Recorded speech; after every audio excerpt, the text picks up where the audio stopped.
And we appear to have had a launch vehicle failure.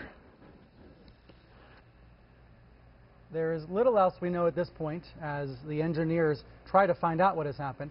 But Elon Musk, the CEO of SpaceX, has tweeted the following. He says, Falcon 9 experienced a problem shortly before first stage shutdown. We will provide more info as soon as we review the data. Now, let's get to Miles O'Brien, one of the world's leading aerospace experts. He joins us here on the phone now. Miles, you've seen the video along with the rest of us at this point. What do you see from it? What do you take away from it as an expert?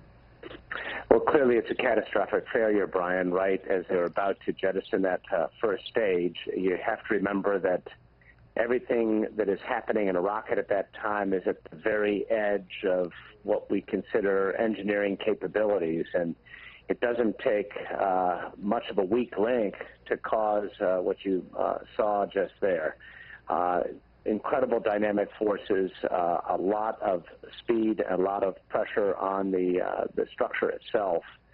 And there will be plenty of information on the ground right now indicating what the possible failures might be.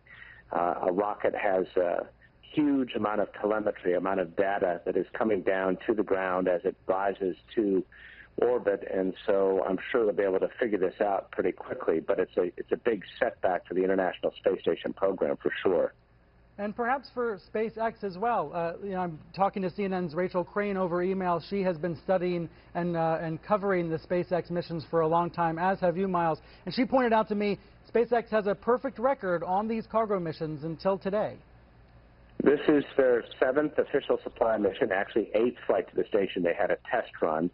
And the first failure, they've had minor problems along the way, but basically a flawless campaign to the International Space Station. It's been an extraordinary run, frankly, given that this was a brand new rocket design built by SpaceX, Elon Musk, the CEO, almost entirely all the parts and supplies and design done in one factory in Southern California.